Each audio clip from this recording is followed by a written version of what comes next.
બાદ આપનું સ્વાગત છે। મુખ્યમંત્રીની અધ્યક્ષતામાં સરકારની કેબિનેટ બેઠક યોજાઈ। વર્ષ 2025-26ના બજેટ મુદ્દે બેઠકમાં ચર્ચા કરાશે। પીએમજેવાય યોજનામાં ગેરરીતિ મુદ્દે બેઠકમાં ચર્ચા કરાશે। આરોપી કર્મચારીઓ સામે લેવાયેલા પગલાં મુદ્દે પણ ચર્ચા કરવામાં આવશે। ટેકાના ભાવે મગફળીની ખરીદીની પણ કામગીરીની સમીક્ષા કરાશે। ગણતંત્ર દિવસની પણ ઉજવણીના કાર્યક્રમ સંદર્ભે પણ ચર્ચા થશે। તો આજે કેબિનેટ બેઠક યોજાવાની છે। વધુ વિગતો સાથે અમારા સંવાદદાતા હિરેન રાવલ જોડાઈ ગયા છે। હિરેન, આજે કેબિનેટ બેઠક યોજાશે, ક્યાં ક્યાં મુદ્દાઓ પર ચર્ચા?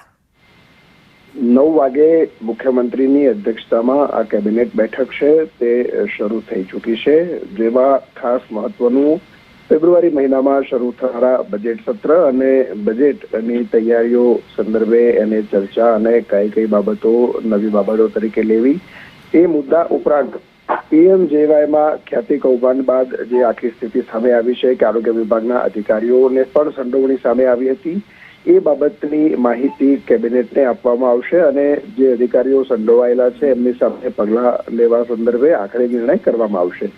ટેકાના ભાવે મગફળી સહિતની જણસીઓ જે ખરીદાઈ રહી છે અને એમાં હાલની સ્થિતિ અંગે કેબિનેટને જાણકારી આપવામાં આવશે। આ ઉપરાંત 2025નું વર્ષ જે છે એ સહકાર વર્ષ તરીકે ઉજવવાનું નક્કી થયેલું છે, તો એના આયોજન સંદર્ભે પણ ચર્ચા।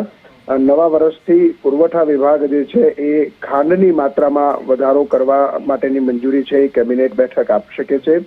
26 જાન્યુઆરીના કાર્યક્રમો, મુખ્ય કાર્યક્રમ તાપીમાં અને અન્ય કાર્યક્રમોના સંદર્ભે આખરી ઓપ આપી અને મંત્રીઓને જે તે જિલ્લાની ફાળવણી પણ આજે કરવામાં આવશે। આ સિવાય આગામી સત્રને ધ્યાનમાં રાખી અને નવા કાયદા વગેરે હશે તો એ સંદર્ભે પણ કેબિનેટમાં ચર્ચા સંભવતઃ કરવામાં આવશે। હાલ ચાલી રહેલી વિકાસ કામો અથવા તો જે કામો છે એની સ્થિતિની સમીક્ષા પણ કરાશે। જી હિરેન, સમગ્ર માહિતી બદલ આપનો આભાર।